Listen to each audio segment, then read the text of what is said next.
Well, hello there. On today's video, we're going to see what will happen if every country that tried to have a nuclear weapon succeeded at that, and also the consequences that will have to that timeline that we are creating.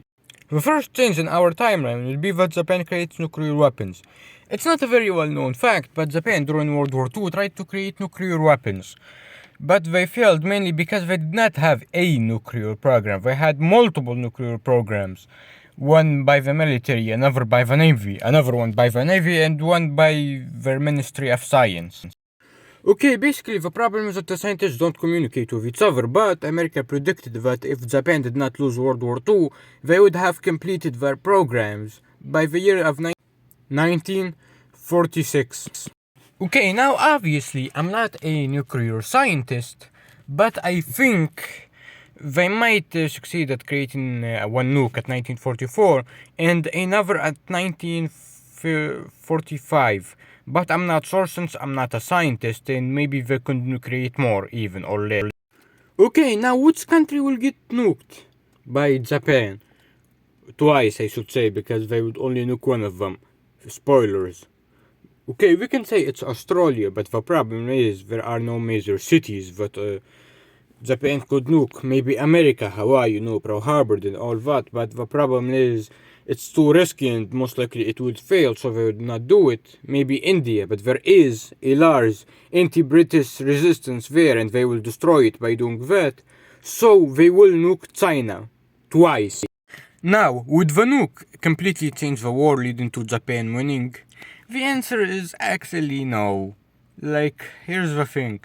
A nuclear bomb is pretty strong, but you can heavily bombard a city for a month and you will have the same results, death-wise, like in casualties. And also, it's just a cost-effective way to just destroy a city, nothing more than that. So I think the only major difference will be that when Japan get nuked,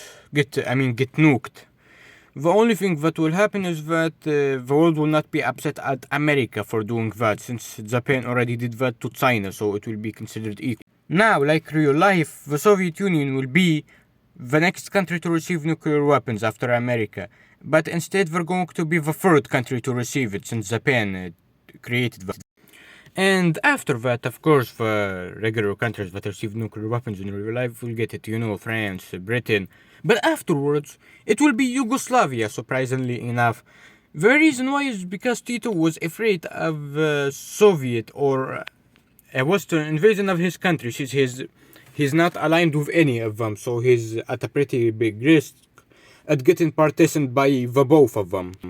The reason why the program got cancelled was because Joseph Stalin tried to assassinate Tito, but he failed. So basically what happened was during the first assassination attempt of Tito, Tito got afraid of maybe the nuclear bombs are the reason, so he stopped the program. So anyways, the next country that is going to get nuclear weapons is going to be Egypt. The reason why their nuclear program failed in real life was because basically they begged China to do all the work for them, but China refused. Even though China actually got their nuclear program from the Soviet Union, so it was a dick move to say the least. But in this scenario, China will say yes, meaning that a few years after the end of the Six-Day War, Egypt will succeed at creating nuclear weapons. The next country after Egypt is going to be Spain. Spain in real life got their nuclear program cancelled because basically they started their nuclear program out of America losing a nuclear bomb in Spain, their airplane carrying it falling off to Spain. What happens is that the scavenged the remains. America took most of them, but Spain secretly stole some of them. And what happened is that when America discovered that, they got upset and forced them to cancel it. Okay, Spain will show that they have nuclear weapons by testing them, and they will broadcast it. And then after that, what will happen is that they created nuclear weapons so they can get back their colony of Morocco. They're gonna go to Morocco and tell them to surrender their country and go back to being a colony, or they're going to nuke it. What will happen is either Morocco will not answer that message after a week, or they will simply refuse. And after that, Spain is going to nuke Morocco. In the 5 largest cities, or I should say in the 5 most important cities, not largest. To say the least, the world will be shocked at Spain, Spain will be hit by tariffs. Countries will start stopping their trade deals with Spain. The reason why they react that way is because Spain is a fascist regime trying to get back their colonies, which will be, kind of unacceptable by the rest of the world and completely unaligned with the Western and Eastern worldview. But Spain will not stop. It's already too late. They must do the invasion. So, we're gonna do a naval invasion of Gibraltar, or I should say Moroccan, Gibraltar, the Moroccan side of it. And what will happen is that their troops will realize that they're not fighting a war against Morocco. They're fighting a war against Morocco supported with weapons from the rest of the world. Okay, so what will happen is that Spain will try to save oil because they're hit with economic sanctions by not blockading Morocco, which would lead to America sending military support to Morocco with weapons and food, meaning that the war would last long. And Spain will not be able to use their air force a lot in this war, since they would try to save oil so they can keep supplying their troops for the rest of the war so they can finish it. And the tariffs could finally lift so they can supply their troops. And they will not be able to nuke more Moroccan cities for that reason, and because they're afraid of the international reaction. And also, the nuclear bombs will not be as effective since the geography of Morocco is highly mountainous, meaning that the radiation will not travel very far because the mountains will keep stopping it from moving to other cities or locations. So it will be stuck in the same area.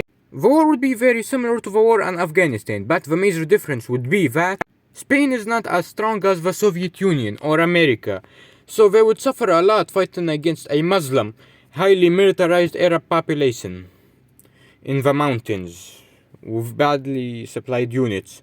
So it would probably be super bad for them and they would struggle to keep. Okay, so what will happen is that the Moroccan king is gonna most likely die because of the war, either by nuclear weapons or maybe he gets bombed by Spain by maybe artillery airplanes, or gets assassinated simply.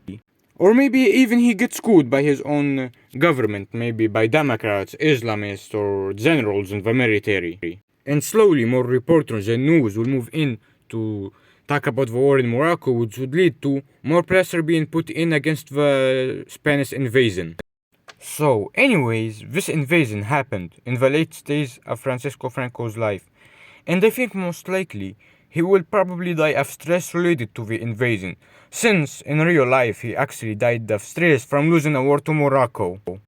Since the invasion happened in the year 1975, in the same year Francisco Franco died, he will probably die of stress related to the invasion, specifically because of the stress caused by all the sanctions coming from the other nations in the international world.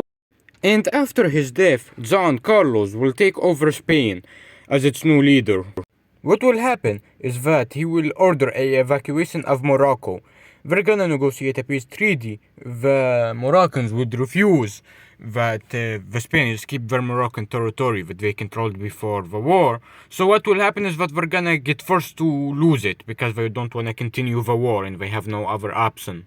Like in real life, after Francisco Franco's death, Spain is gonna go back to being a democracy since its leader wants it to be a democracy, and nothing changed about that or about this reality to change that.